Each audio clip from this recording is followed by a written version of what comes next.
Hello, and welcome to Pressing Buttons, episode 20. I'm Hugo, I'm Nick. and thank you for joining us on another exciting episode. This is episode 20. That's 19 more episodes than we thought we'd do. Uh, but we're glad you're here. We're glad we're here. It's another episode going down in the books. It's a big milestone. It's about almost halfway through the year. Definitely didn't think we would be so consistent on a weekly basis. Pretty proud of ourselves, I would say. To be clear, I didn't think you would be so consistent. Wow, well, that's for, even my I'm own proud. co-host is a hater. I'm proud. I'm proud. I'm No, very no, yeah, proud. you are right. Out of the two, it was mostly on me. If it wasn't for me, we would have had a podcast three years ago. I think that's right. Hey, you Yeah, said it. I didn't say it. But yeah. yeah, we did. No, 20 weeks in a row. I'm pretty happy with that. yeah, me too, man. Me too. Our milestone, like we talked about before, was episode 10. Let's get to 10, and we can say we're doing a thing. And now we're at episode 20, and we're evaluating every episode we do with what can make it better, what can we do for the fans, what can we do for ourselves, how can we make this the 80th best podcast out there, and we're improving it every day. We still just want to stay 80. If we get to 79, then it's like it's too much. We blew up. But anyways, I'm still a little bit sick. Unfortunately, I found out I had the Rona. So that's what my sickness was. That's why I was feeling like shit. I'm still a little bit better. I'm getting better. Still got a little bit of a cough, but I don't have it anymore. I'll be at 100% hopefully next week, and I can sound less nasally, as my peeps like to say. But all right, we're just gonna get started, rolling right into our news of the week. Uh, interesting, most interesting news of the week that we found. We're gonna start off with PlayStation Plus games collection. Sony announced their PlayStation Plus game collection and what games are going to be coming out and available for the service when it releases in the US and in other countries in different tiers. Nick and I went over the list. As you guys know, we kind of gone over it as well with what the tier list was when they officially announced it. But now with the games coming out, when the revamp comes out, we took a quick look over the list, looked at some games available coming from PlayStation studios, coming from third party studios, and some old catalogs. And we kind of just wanted to give our impressions of what the games are, if we're thinking of picking up the PlayStation Plus subscription, the premium subscriptions and stuff like that, and if it's a good deal for you, the consumer, the gamer, if you haven't done any of this. And I'll start off first. I think it's a good list. Obviously, there's a lot of good games out on here that if you haven't played them, you should definitely get on it, and you should definitely get it. You have something like Death Stranding, Demon Souls, Little Big Planet, uh, Medieval, Shadow Colossus, Uncharted stuff, Last of Us stuff. Then you have from third party, you have like Far Cry stuff, Mortal Kombat, Guardians of the Galaxy. And then you also have from the classics games catalog, you have like Ape Escape, Siphon Filter, Super Stardust, Worms, and stuff like that. And then from PlayStation Studios, you also have the Jack and Daxter stuff, Dark Cloud, some great RPGs. Um, and then from third party partners, you also have like Bioshock stuff, Kingdoms of Amalur Re-Reckoning, Lego Harry Potter, and stuff like that. Then for the old PlayStation 3 collection, you have like Infamous, Hotshot, Ratchet and Clank, Resistance. And then from the partners, you have Devil May Cry, Castlevania, Red Dead Redemption. And then with the limited time trials, you have from first party, you have like Uncharted and Horizon. And then you have like Cyberpunk and Tiny Tina's Wonderland and WWE 2K22. So obviously a lot of games, way more than I mentioned. I know I went through a long list, but if you are not a if you're not a Sony head, if you're not somebody that has had all any of the PlayStations, maybe one through five, if you just started with the PlayStation 5 in the system, even with the PlayStation 4, this definitely looks like a very lucrative list of games that you want to get in your radar. They're all a lot of them are definitely classics that you want to play. Good design, good story, good gameplay, and definitely worth the shot, especially if you're looking for something to play. And for the price that we discussed before, I think it's definitely a great deal. Now, this comes out, it looks like it's going to be coming out in June for the US and at the end of this month in May for Japan and stuff like that, and then other regions later on in different areas. So I would definitely pick it up if I hadn't played all these games, but I feel like I went through the list about maybe 65-70% of the games on this list. I played it, I had fun with them, I think they're a great value. So I would recommend if you never played any of these games or a good percentage of them to definitely check it out. What are your thoughts on the list, Nick? Were you satisfied? Do you think it's a good value for any new gamers, any new PlayStation gamers? Yeah, no, it's an impressive list. This is, I think, the information I was looking for back when they initially announced the subscription. So it's like, okay, that's cool. You have different tiers, but what are the actual games? So we finally got some information on what that looks like, and I agree with what you're saying, where it's a solid list. But if you've been in the PlayStation ecosystem for some time, there's maybe not a lot new for you here. So the way I would think about it is, if maybe like you're a younger gamer, or again, like new to the PlayStation ecosystem, I think this is definitely worth your while. But I think for me personally, because I've been there since the initial PlayStation and have played almost not every game on that list, but a lot of them. It's probably not something I'm going to subscribe to in the near term. And what I'd be more interested in is like what the go forward, what their kind of policy, or what they're planning on putting into this subscription on a go forward basis. And so yeah, I guess until we have it seems like pretty vague. Like they do talk about they'll refresh it either on a monthly basis or on a mid-month basis, depending on which tier you're in. So it's like, okay, well, it's getting refreshed, but with what? So I don't think we'll know until we've actually been through it for 6 to 12 months and get a sense of like how they're actually managing that subscription offering. Um, which kind of one thing I was thinking about was like, why, in terms of Game Pass. So tying it back to Xbox Game Pass as a competitive offering, and I'm just trying to think of like why was I so like okay to jump into like Game Pass as opposed to maybe this one. And I'm just trying to remember. And again, like one of the big value propositions was like, oh, you get all Xbox first party games day and date. And I think they kind of like led in with that as like a key as core to the value proposition. And I think that in my mind, like when I subscribed, I'm like, oh yeah, like, of course, I'm a PC gamer. I'll just get everything from Xbox just through the subscription, and then I'll get everything else as like gravy. Um, but then like in hindsight, like I really haven't gotten a ton of value out of the Xbox first party stuff because it's, continues to get delayed. But, I've been happy with the service even outside of that, but it's been mainly through just a lot of third party games and a lot of multiplayer games, particularly where I think Game Pass is great. If everyone has Game Pass, they all have the same library, and it just makes playing multiplayer games like so much easier. So I think that's when there's been a lot of value to me. And but even if PlayStation is providing that same type of thing where it's like, oh, it's some new third party games, it's more multiplayer stuff, like I'm already kind of getting that. So like there's just not a lot of reason for me to do that on PlayStation.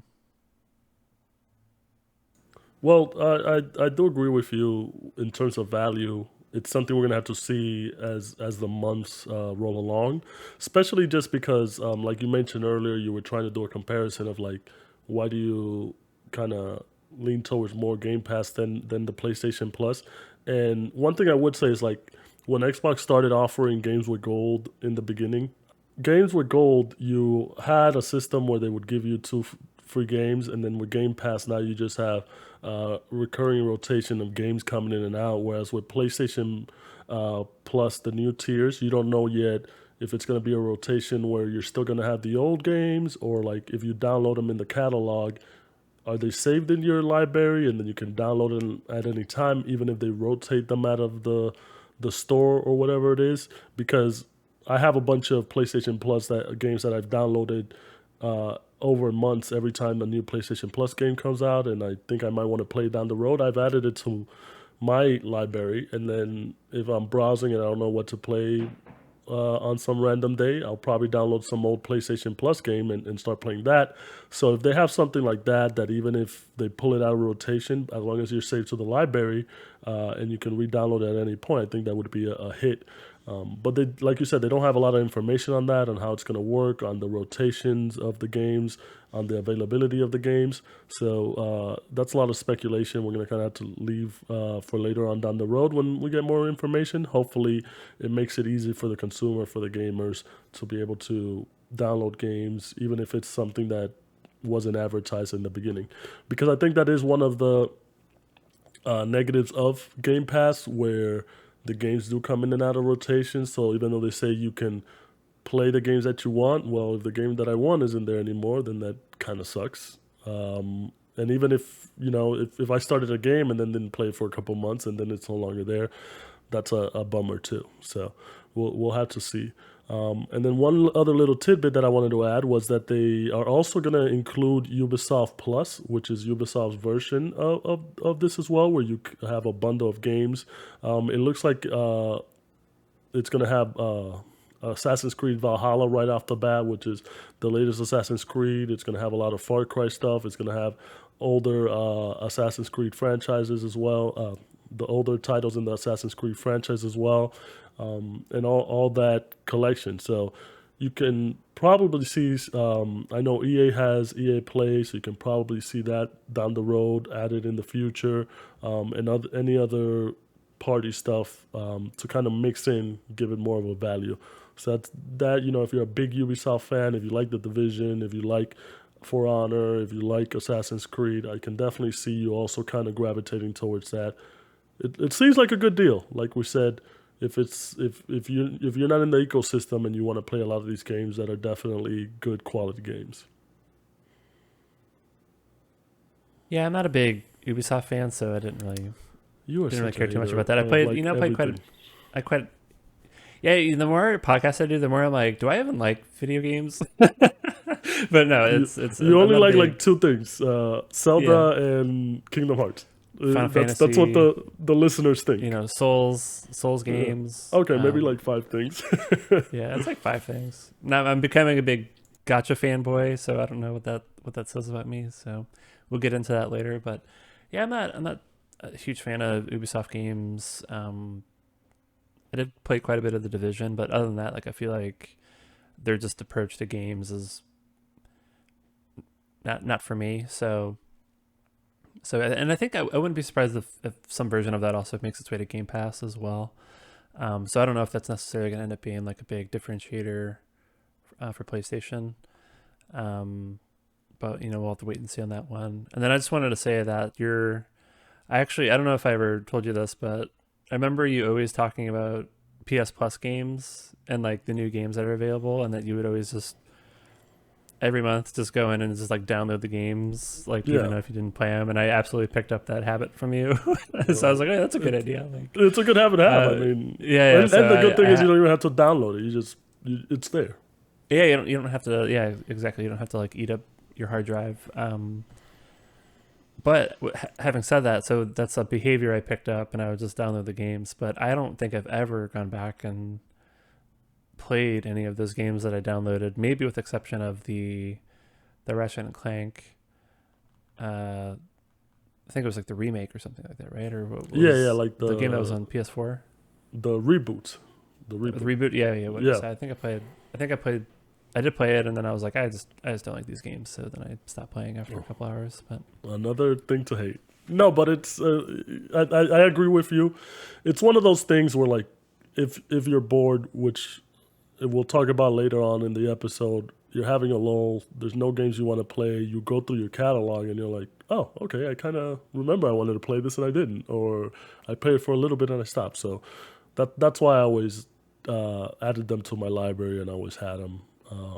And it's a benefit. Maybe down the road you'll one day be bored and be looking through your PlayStation Plus catalog and be like, oh Yeah, I shit. mean, summer's looking pretty grim. So, um, I do have a few games that I want to, definitely put some time into, but it's definitely a good backlog season. Yeah, I think it's gonna be the summer of backlog if nothing gets released. Um, and then one thing you had put on the notes was that the Siphon filter, some of the classics um, from the PlayStation 1 and 2. Well, I don't know which era that was from, but some of the older titles that didn't have trophy support are gonna get PlayStation trophy support, and that's one thing that we discussed. Where like I'm a big trophy person, not like I'm a trophy hunter or anything like that. Where like I You just have one play. behind you. Well, that's my best boyfriend gamer trophy that my girlfriend gave me. But if a game has trophies, it basically promotes me to kind of go through the game, do certain things, maybe things that I missed. And I enjoyed games that have the trophies slash achievements. And now with these older games, especially if I haven't played them, it kind of gives me that incentive to kind of go and play them and go through it and find all the little secrets and stuff like that and do certain things. But you couldn't care for this, Yeah, I'm can not a you? big. I mean, I think it's cool that they're adding that. I think maybe it gives can kind of breathe new life to certain more retro games. So I think it's like a nice to have, but to me, it's not like this like game changing feature that's gonna make me rethink my position on subscribing to the service. So, but I think it's cool. I know a lot of people are like obsessed with trophies and completion and all that, but that's just not for me. Like I don't know if I've ever successfully like gotten every trophy in a game. Because I feel like a lot of times the implementation isn't so great. Where it's like the things that you need to do to get specific trophies is just like so dumb or like so grindy. And I'm just like, okay, I'm just not gonna do that. So, but I know some people really like doing that. So Yeah, I think it also depends on the game. Obviously, with like some like Dark Souls and Bloodborne and Elden Ring, it takes more than one playthrough. If you know how to scum save, you can kind of just get everything on in one playthrough. But those definitely take more. It's more of a challenge and stuff like that. Uh, but I think it's going to be a plus, especially if you're looking to play the game for the first time.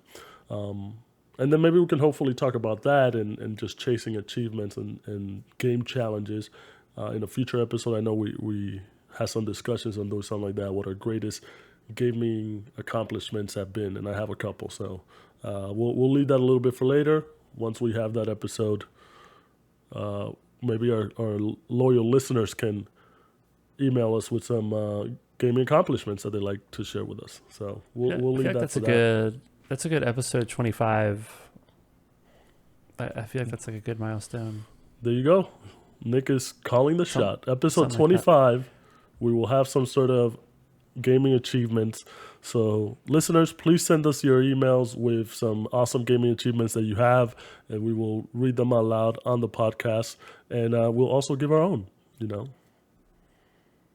I Yeah. got to think about it. I got to go deep into the archives to I figure already some have of the them here, stuff out. baby. Yeah, They're ingrained in my brain because I'm that good. Well, yeah. or I did great things.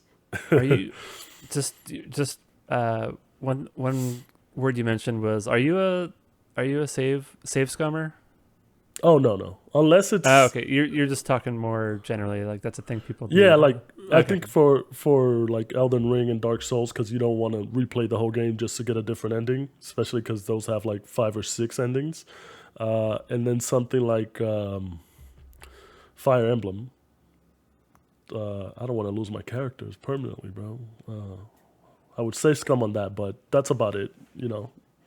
I would say I wouldn't like Because I think in Elden Ring or those types of games, don't you have to like manually upload your save to the cloud or like isn't there Yeah, you gotta you like have to work around save. it a little bit, Yeah, but you have yeah. to copy your manual, do whatever you need to do, then delete it, and then make sure it doesn't upload to the cloud, and then put the old save back in. It's So I yeah, feel like that's a little bit much, but I think like Fire Emblem's a good example where like I'll absolutely save scum if it's like I'll continue playing until I beat the level without everyone dying, and yeah, if someone dies, I redo it. I think that's fine, right? Like I don't.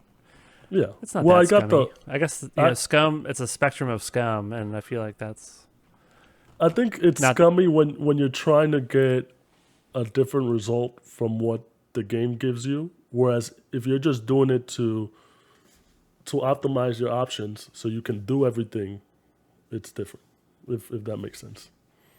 Uh, the other flavor of save scum is when you're playing emulators, and Oh, you can work with save states, yeah, and that takes the fun away. Cause I did that. I do that now with the Nintendo Switch. How the old Super Nintendo games you could just save with like click of a button, like you used to with the emulator. Hit F1 or whatever or F4, and you save your state. So now like the Switch has that, and it's like I feel like I'm cheating myself. Like I'm not good anymore.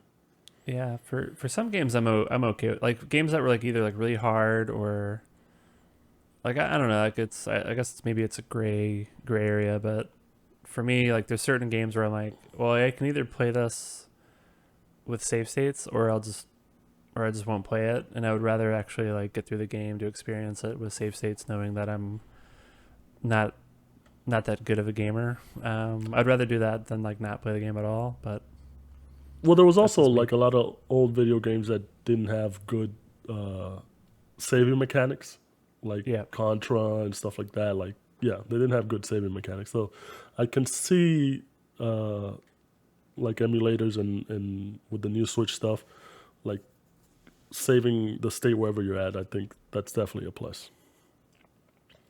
All right. So enough about saving the states and all that. The next thing we wanted to talk about was MultiVersus. It's this new game announced. Actually, it's kind of been announced for a bit. It leaked a while ago. There's an alpha that's been going on. It's basically a Smash Bros. Kind of clone thing with Warner Brother properties. It has crossplay and cross progression. It's going to be available when it releases in the open beta in July. And you basically have, from the roster that they showed, 16 characters from the Warner Brothers universe.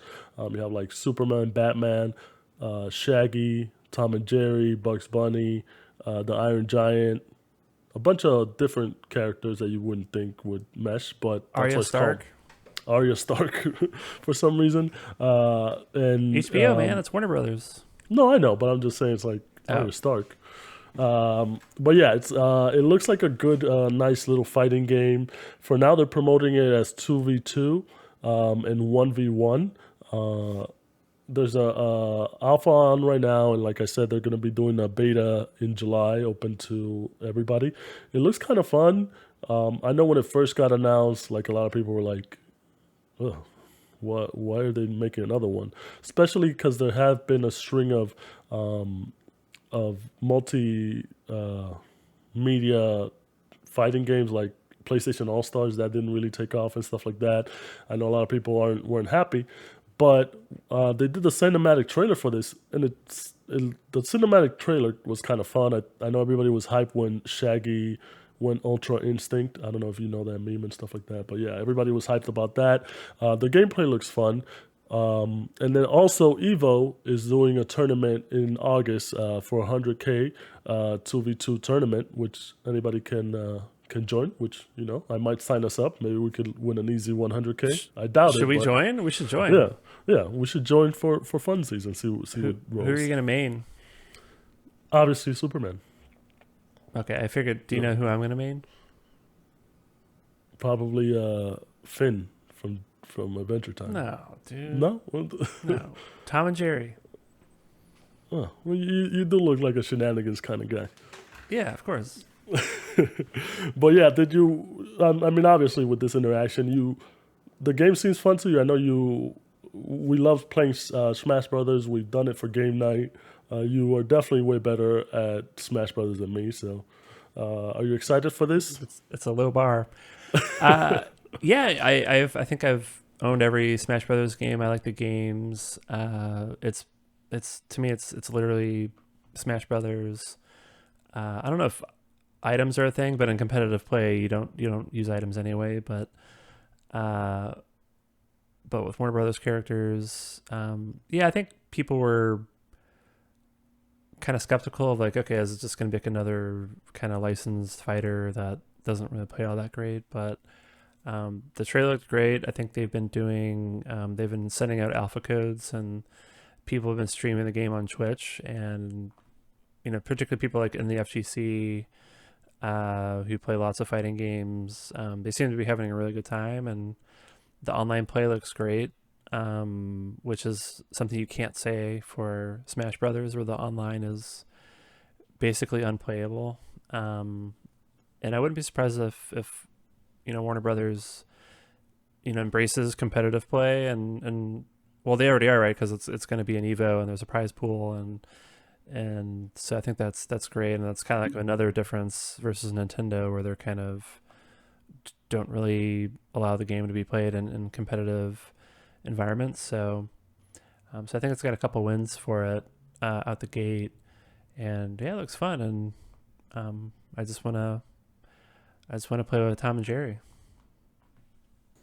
Yeah, I hear you. I mean, obviously, with Smash Brothers being out of the main fighting game community scene, Nintendo being as stringent as they are with their licensing and when and where you can play Smash Brothers and have it broadcast and have competitions, there's definitely an open space for something like this. Something that's a little bit wacky, more of arcadey feel, and with different characters, also recognizable characters, just doing different things.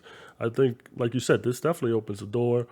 It looks like they're making a big push with the tournament that they're doing at Evo and stuff like that.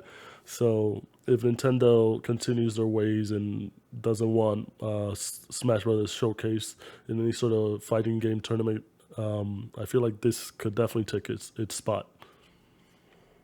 Yeah. Yeah, so the alpha's going on now. I think it's going on for about another 5 or so days, and then there's a beta next. I think in July, right? Yes, in Yeah, I July. think it's in July. So yeah, I'm signed up for the alpha. No luck. I'll sign up for the beta. Fingers crossed they'll get into that. If not, I think I'm sure it'll come out in the next several months. And then I think it's going to be a free to play game, right? So Yeah, free to put that play, in which put is that in the good. long list of just like it just seems like every game is free to play these days. So yet another free And to play game, and so we'll need to see how they actually uh, end up monetizing that. and one thing I wanted to say was I like the character designs. Like even though the characters from different universes, I think so far everything works well. Nobody looks too exaggerated or anything like that. Batman looks comparable to Shaggy, and then Tom and Jerry and Bugs Bunny. So I think that's pretty good. And then it being a free to play game, I'm pretty sure they have such a back catalog of IPs that they're gonna bring in probably with costumes and stuff like that and worlds and stuff like that. So I'm excited. I think just for that, we both love the universes that they're coming from. So just to see that in video game form and everything that they can bring out of that, I think it's also like a big excitement point. So open beta in July. We're definitely gonna sign up for it. We got to get more clout so we can get in alphas is what we need to do. But yeah, we're definitely going to sign up for it. It might be a little game night staples. So we'll see. Yeah. Do you have any dream character additions from Well, Warner Brothers? well, I mean, a lot of the fighting game characters, like from the DC stuff, is already out there. So in terms of like the Injustice stuff, so like I'm not looking a lot for the DC stuff. I would say more for like their other properties. Like you said, anything with Game of Thrones, I feel like that's interesting. Having Arya Stark, maybe they'll have the dragons in there, or anything maybe I mean, they have a lot of movies, but I don't know if they could do movies. I'm trying to see maybe Seinfeld. Sony does kind of own the rights to Seinfeld, so maybe Jerry Seinfeld in there. Tom and Jerry Seinfeld. Yeah. Uh, I need Marvin the Martian. He's my favorite Oh, Looney Tunes character. wow. Mine's Bugs Bunny, but whose isn't? Yeah. Uh, there definitely a lot of Looney Tune characters I think would be perfect for this game just because it's Looney Tunes and it's wacky and you can see them doing something like this. So like they said, right now they only showed about 16 characters. One of them being like an original character called Rain Dog, which is obviously a mix between a reindeer and a dog. But they were gonna be announced. They said that they were gonna be announcing more characters before the beta and also after the beta. So I can definitely see the list of characters growing. So Smash Brothers has like 89 characters around about there with the DLC and all that stuff. So I can definitely see Multiverse kind of expanding that list. Warner Brothers has so many properties that you could definitely see this being a big list, and it only works better for them because the more characters they release, the more people who like those characters jump in and stuff like that. So I'm excited to see this game and what comes of it, and I hope it's fun. I hope it's as fun as Smash. I hope it gets picked up by a lot of people, and we see it more. Yeah, and I think isn't this? I'm just trying to recall. Like, I think this will be the first big free to play fighting game.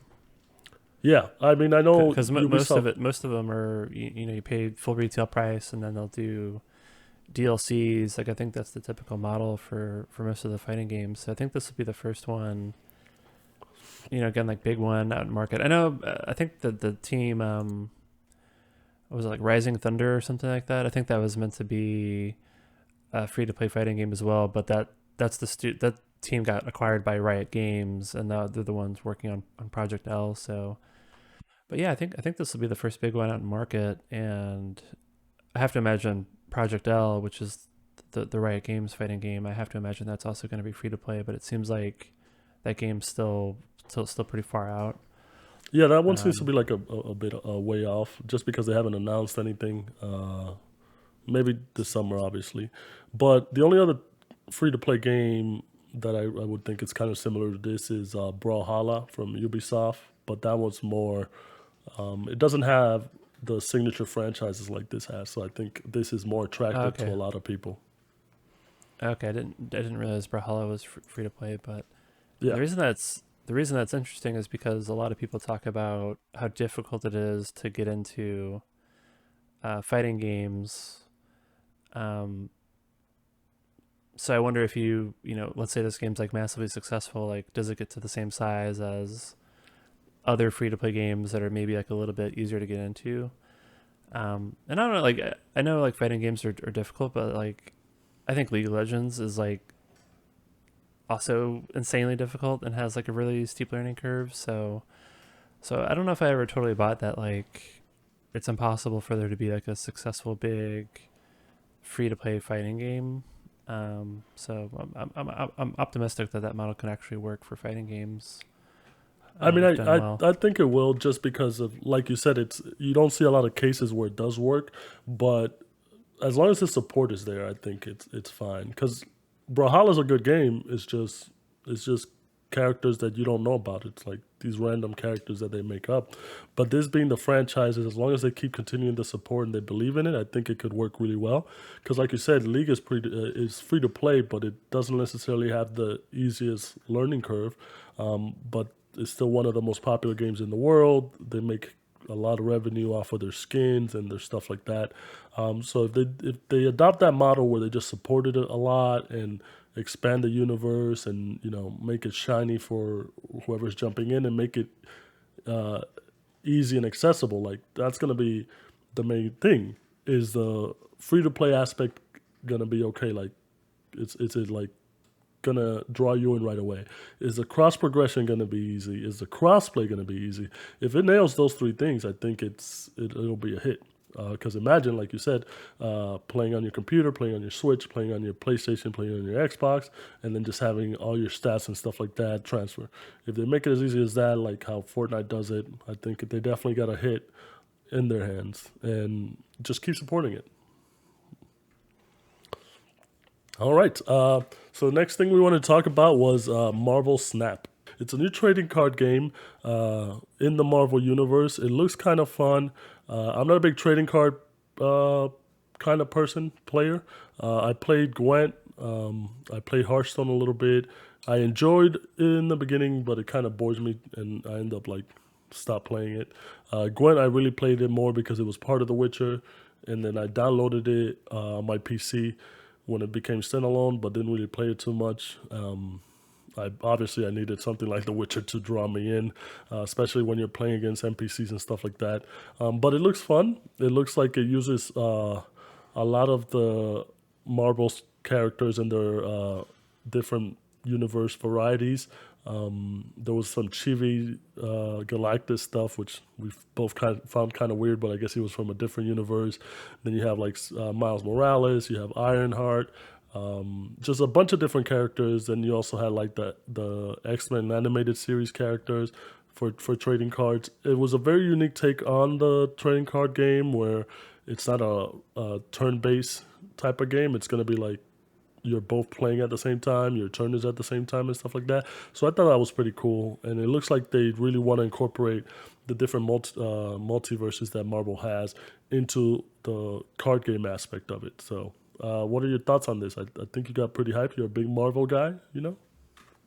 Big Marvel guy. Not a huge trading card game guy. Maybe I was similar to you where I played a lot of Gwent in The Witcher 3 and was one of the main reasons I had so many hours in The Witcher 3 is because I went through and actually like competed with everyone, and I think I got almost all the cards for that one. Maybe I haven't got a trophy. I don't know. I would need to check on that one. But played a lot of Gwent in The Witcher 3. When they did the standalone game, I actually didn't like it as much.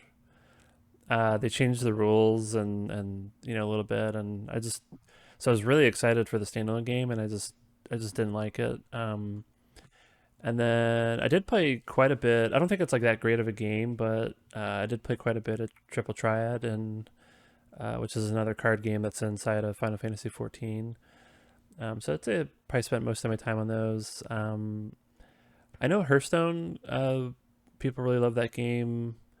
That's from some of the former developers of Hearthstone are the ones creating Marvel Snap. So I think there's a lot of street cred with the development team and specifically making trading card games. And then the artwork looks great. I mean, it looks awesome. There's like basically infinite possibility with leveraging the Marvel universe for making trading cards. So I think this one is going to be an absolutely massive game. Yeah, and then just like we always talk about, just having access to all these IPs from Marvel and characters. It's that itself sells itself. Like, oh yeah, I'll just even check it out just for that. And then do you know if this is going to be like a free to play one as well, or what's it looking like? You named it free to play. I think the title of this episode is going to be just free to play stuff. I think that's right. Yeah, I think basically everything we're talking about, except for PlayStation subscription service, of course. Yeah. But and then it's going to be mobile and PC as well. So they didn't mention any of the cross-play, cross-progression stuff, but the way things are going, it looks like, if you want to survive in the future of video games, you definitely want to make things cross-play and cross-progression just so people can seamlessly continue their playthroughs wherever they are and have their collections and stuff like that wherever they are. So I wouldn't be surprised if they announce that as well. But, I'm not a big card game. I could be wrong. I think they might have talked about that in some of the videos because they had a couple of videos following up to the trailer. So Gotcha. I think I'm pretty sure that's in there. Gotcha. But yeah, I'm not a big trading card person, but I am drawn in by the Marvel franchises and the way the gameplay looks. So I'm definitely going to at least check it out, especially if it's free to play, as long as I don't have to pay for it if I don't like it. Doesn't it just make sense? Like us like core gamers just shitted on free to play games for basically forever, and then A lot of the best 10 games years coming later, out. it's like, oh yeah, that's actually a pretty good idea. Yeah. So Well, a lot of the best games that are coming out or are out do have like some sort of free to play aspect to it, which is yeah, crazy. Because as a gamer, you're like, oh no, free to play games are always shit. And now here we are. Please give me free to play stuff, please. it's great. All right. And then the next bit of news we wanted to talk about was Death Stranding 2. I know it wasn't in a lot of people's radar. Well, some people kind of probably guessed that a sequel is going to be brought on, but the announcement kind of for now we'll take it with a grain of salt just because it wasn't a formal announcement from Sony or from Kojima Productions. Norman Reedus, if you're not familiar with, he stars in The Walking Dead. He was also the main character in Death Stranding. Worked with Kojima as well in PT, that great horror game teaser. But he did an interview talking about how his tenure is ending with The Walking Dead. The Walking Dead ending at the end of the year. And he kind of confirmed that he was working on Death Stranding 2, and then he kind of reiterated that again with the next question, just kind of confirming that it is Death Stranding 2. Definitely not the kind of best way to break out the news, but I'm pretty sure we probably would have heard something next month during Summer's Game Fest, especially with how close of a relationship Jeff Keighley and Hideo Kojima have.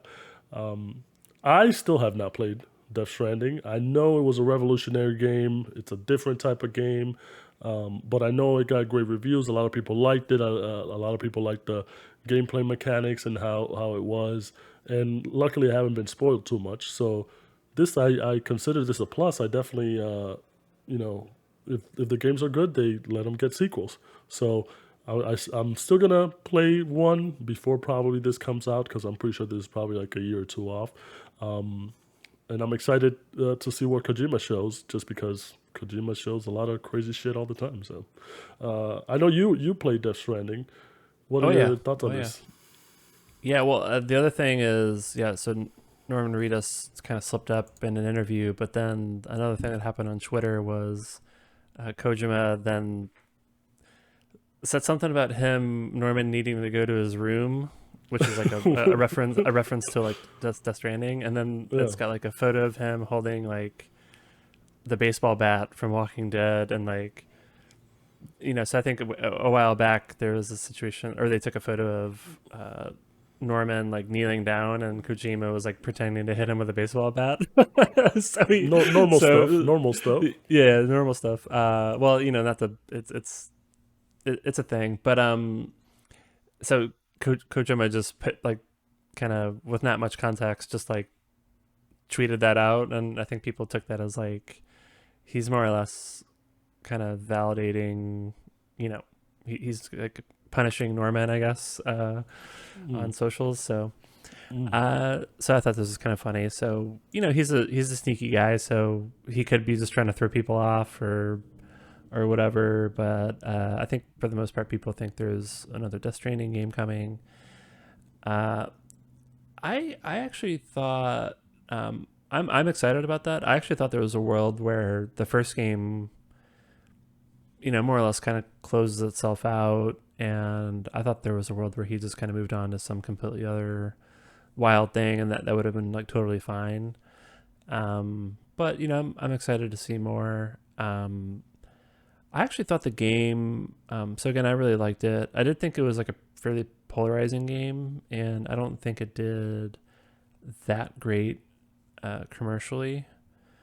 I could be wrong, but I thought it was more, certain things were a little bit more like mixed on the reception of the game. But again, like I really enjoyed it. I don't know, for people watching the video podcast, you can see I have the Kojima Productions mascot character over here, so I'm a big fan of his. So not the 6'4" version that he has in his not the 1-to-1 scale version, just a well, that would be cool too. That's a jumbo Nendoroid scale for people who know about Nendoroids. So yeah, I'm excited. I'm actually surprised you haven't played the game yet. You It's should it's just probably. It's generally pretty. You can get it pretty inexpensively. So they just came out with the director's cut, yeah. um, which is something that I want to play on PC. Like I've beaten it on PS4 Pro. I've been wanting to replay the director's cut on PC. Just haven't gotten around to it yet. Maybe with the summer of backlog, maybe that'll be a good opportunity to pick that game up again. But it's cool. It's just kind of like it's just a wacky game, but I had a lot of fun. Yeah, I think it's one of those. I definitely will play it most likely this year, like that and Ghost of Tsushima, like are two big PlayStation titles that I didn't play. So they're definitely on the backlog, summer backlog this year. I think before the year's over, I'll definitely get my hands on both of them. Especially because I know you were saying that I would like Death Stranding. It's my type of game, so I'm excited to jump in and waiting for Kojima to blow my mind with his weird shit. Yeah, and he's got this,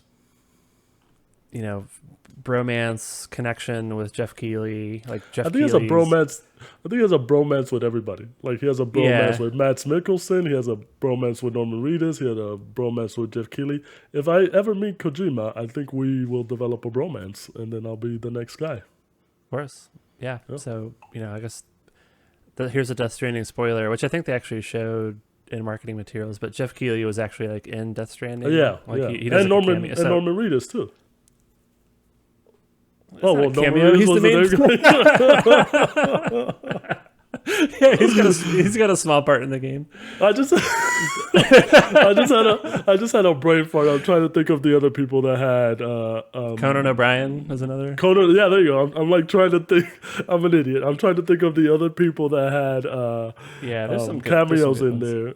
There's some good Didn't ones. that producer, that tall, lanky guy? Fuck, I forget his name.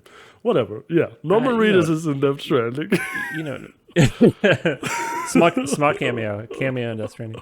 I don't even remember what I was saying because you just but so the bromance with Jeff Keighley. Jeff Keighley runs the Summer Games Fest, so I don't know how much they're gonna be able to show, but you would think there might be an opportunity where they say something about Death Stranding 2 or the next thing coming out of Kojima Productions. They kind of hint that at Summer Games Fest, or whatever the Sony's doing with their next showcase. Like maybe that'd be like another opportunity to maybe get some more information. Yeah, and even if you don't see anything, or at least if you just see an announcement in the summer, you can definitely see something like for the Game Awards in December. That always comes through, and they always have something with Kojima. So, yeah. Excited for this announcement. We know it's coming.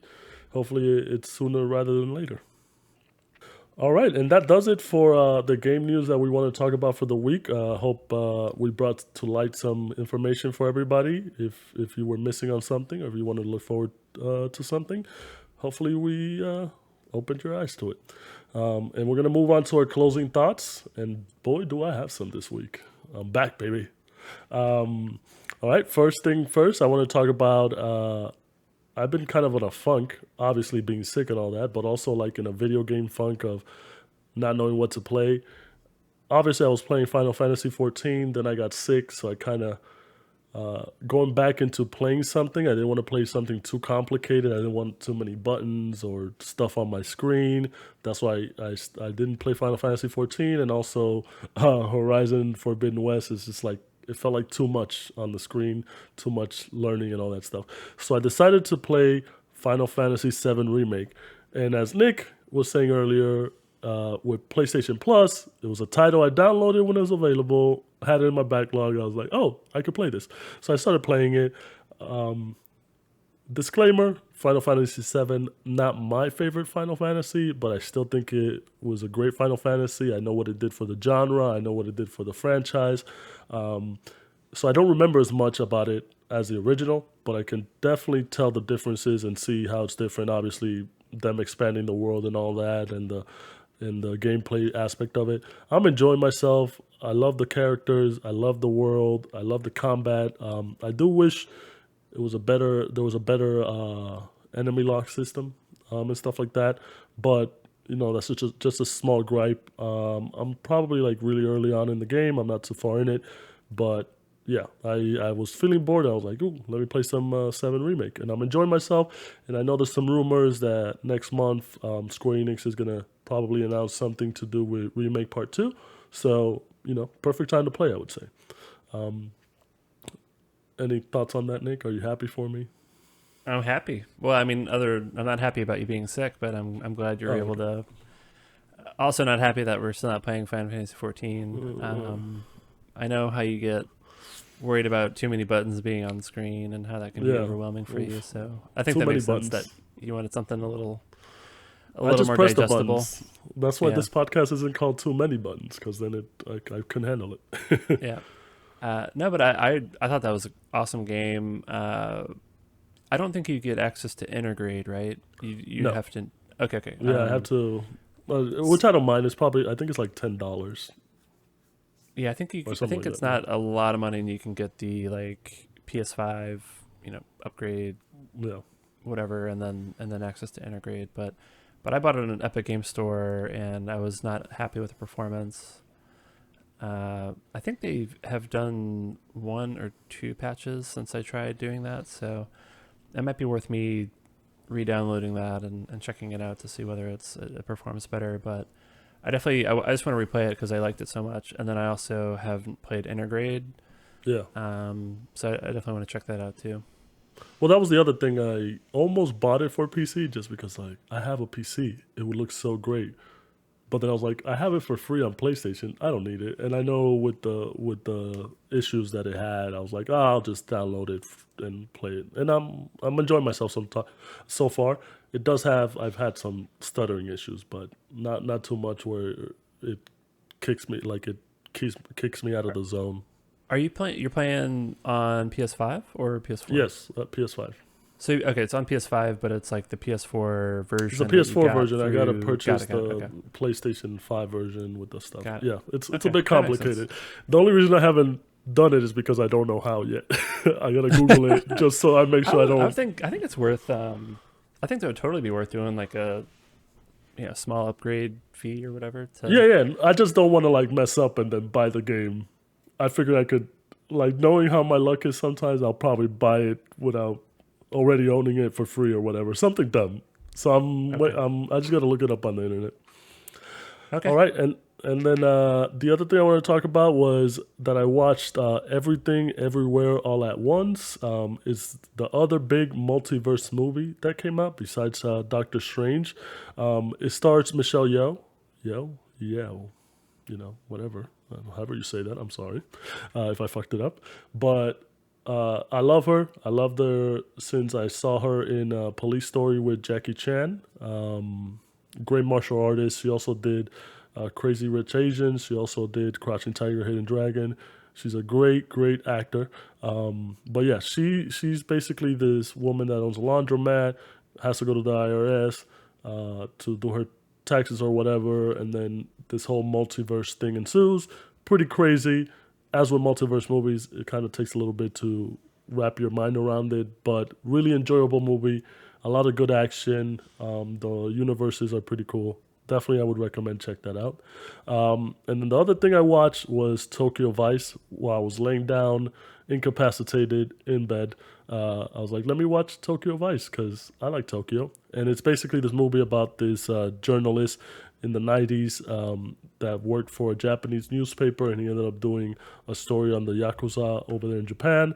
I think it's pretty loyal. There's a lot of Japanese speaking in there. There's a lot of Japanese actors in there, and also I believe the main guy, Ansel Eggert. He speaks Japanese in there, and I think he does a really good job. I mean, I wouldn't know. I don't speak Japanese, but he seems to do it fluently. It's a great show. It only has 1 season. It's on HBO. I would recommend it if you like those type of shows, like I do, learning about the Yakuza and Japan and stuff like that. Definitely check it out. I think you will like it because I know you like Japan like that. Check it out. I like the Yakuza games, so There you go. makes sense. All, I gotta check all that right. out. That's it for me and my closing thoughts. I told you I had some. What about you? Yeah, I know that was a big redemption after last week where I had to carry the segment. Every once in a while, I want to see. I want to let people know that you actually do stuff with this. Yeah. All right, I mean, I got a pretty lean update this week. In terms of games, really really just playing Genshin Impact, which I think I mentioned in last week's episode. It's something that I was gonna kind of check out again. I hadn't really played it in basically since like launch, which is like almost 2 years ago at this point. So there's now tons of content and new game modes and new characters, and so yeah, I was playing with that over the last few days, and then during the week, I think it was on Friday, they did like a big showcase of the new patch and all the new characters and new modes and all that they're going to be launching. So I think that comes out on May 31st. So in my mind, I'm going to try to catch up with all the content that's already been out for quite some time, and then check out the new patch, and that's pretty much it. Yeah, and I'm having a good time. All right. And it's It looks like a very massive, beefy patch. So I can't wait to get your impressions. Definitely beefy.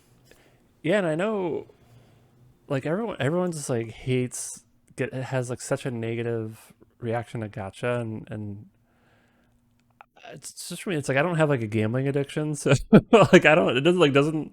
Sometimes I can absolutely see why it gets like frustrating. Where if you want like a specific thing, and you like can't easily get it, I could see that being like very frustrating. But like that doesn't really happen to me. And then it's like you said, you don't have a gambling addiction. You're like, I'm gonna pay $20. Give it to me right now. I don't have that either. So I think we're both on the same boat. Yeah. Like, okay, it might be gacha. As long as it's fun, we can handle it.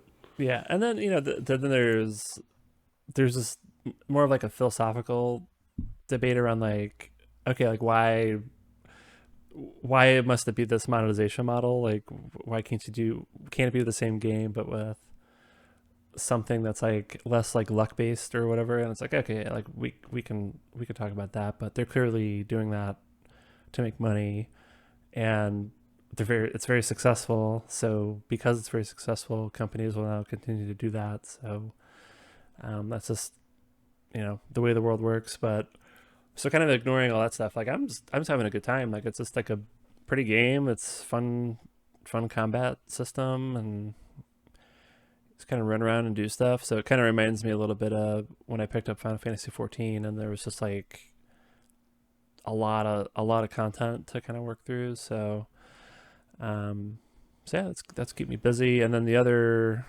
there's like a gacha theme happening. Another game we talked about last week was Ni no Kuni Cross World. So that comes out on this Wednesday, which is it's a mobile game, but there's also going to be a PC client. So I think I initially have to register on Android. So I'm a Pixel phone user. So I have to get the game on Android, start up the game, create an account, then move over to the PC client, and then link my account to my mobile. And I was excited until you just gave me all that. It's rough. It's rough. It's something I kind of learned over the last couple of days. But so I think it's maybe a little more complex than I would have liked if I just wanted to play on PC. Maybe they've made it simpler for the US release, but that's just the Asian version of it. That's how it works. So yeah, I was a little bit excited because you texted me and Ollie that you like what classes you think we should be in. What class you be? Yeah, like I was like, oh, okay. Team. Yeah, I can be a destroyer, yes, but now it's like I gotta do 5 things. Yeah, we'll see. That's just what I've heard. Maybe again they've simplified it for when they actually launch it, this week. But yeah, that's another gacha style game. So I'll be doing double gacha games over the next couple weeks. So hopefully I survive. Gacha them all. Gotta gacha them all. Yeah, catchphrase. Gotta gotcha them all. There you go. Come on, that was funny. You got any other? No, I just wanted to say that. Gotta gotcha them all. Gotta gotcha them all. Yeah. I mean, the Ni no Kuni does have like a bit of a Pokemon vibe to it, where you're like connecting or collecting. They call them familiars, but it's basically Pokemon. So See, it works. Synergy, baby. you're not that wrong. So that's more on the games front. I think another update. I forgot why we were talking about this. I think we were talking about Final Fantasy like 35th anniversary stuff. Yeah, with the UNIQLO shirts. Whether it was last like week that. or 2 weeks ago. Yeah, and then we mentioned that there was a UNIQLO release where there was a specific UNIQLO shirt for every mainline Final Fantasy game, and I didn't love them, but I felt obligated to buy the ones that I thought were like okay. So I ended up ordering the ones that were okay. Yeah, they're just like I could imagine myself wearing them. Well, we have the same overall, opinion. We have the same opinion on UNIQLO shirts, where like they could either be hit or miss. Because we have some Dragon Ball Z shirts that are like pretty cool. So yeah, I think these are all a miss. And then the ones that I was like, maybe they'll be okay. Then when I finally got them, they're pretty bad quality. And I'm actually, I don't know if you're on video, I'm wearing the Final Fantasy X one. It's just like a simple pocket tee with like a thing on the back. And I think maybe this is just me, but I feel like a lot of these like graphic tee, like the quality at UNIQLO has gotten not great, and they kind of use that like, so the image, it's almost like, have you ever used like one of those like iron-on? Yeah. You like print it, use this like special paper, you print it, and then you like iron it onto your shirt. Like it's like way more of that versus like. Yeah, I remember doing that in home ec in middle school. It's just, I took so home it's ec. like that's like the quality on the back, and then I have so this is Final Fantasy X, and then I also have the Final Fantasy VII one, which just looks like pure garbage on the front. Like, so I just pretty disappointing. So we should start reviewing shirts, UNIQLO shirts. yeah. So I don't, and I think they like basically sold out pretty fast. So I don't even know if you can still buy them anymore, but I guess I would just say you're not missing out on much. So I mean, it might be better. Is it online only, or could you go to You can get them in store. Yeah. Might have to go down to Soho and check it out. Yeah. But like to no surprise, I think the Final Fantasy 14 one like sold out the fastest. It was a white shirt though, and I just can't wear white shirts, so messy. Yeah. So that's my UNIQLO shirt update, and then I think in the foreseeable future I'll do like a recurring like 2-minute update on my experience with the Playdate. Again, you know, you need 2 minutes for the Playdate, bro? Yeah, maybe not even 2 minutes.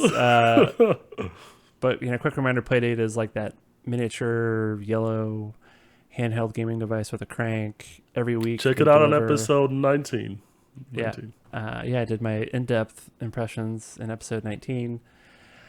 Every week they deliver 2 new games, and so I got 2 new games for this episode, and one of them isn't even really a game. It's just like a music making tool with no instructions how to use it, so it's just. I was gonna say that sounded cool because you like music, but no instructions, so not cool. No. And then the other game, it's apparently like one of the better games. It's I can't remember who created it, but he's like a pretty well known like indie game creator. I just didn't like the game, so it was yet another week downloading new games. Played with them 30 seconds. Didn't think they were good, and it's just sitting over here again. So we'll see. Maybe one week I'll get a game that I play for more than 30 seconds. So we're still sticking to that 1 button review of the Playdate. Well, I think I said 2 buttons. I think I'm gonna already revise it to 1 button. Just, and then we'll see if it goes up as more games come through. These buttons are like Michelin stars. You definitely want to have them. Yeah. All right. I mean, cool. hopefully you get some good games on that, because even like one. I really just need one good game. Like I go back to my. This was the Game Boy Color. which I think had a lot of great games on it. But like for me personally, I just played Mario Golf on it almost exclusively, and it was just like I don't even know how many hours I put into that, but basically like I always had my Game Boy Color with me with Mario Golf and just played the You just heck need out of that. it. So You just need that one hit. I just need one. Just give me one game, and it could be more than a one button review. All right, all right. Well, I'm gonna wait for that week where it's like, it's got more buttons now. Okay. All right.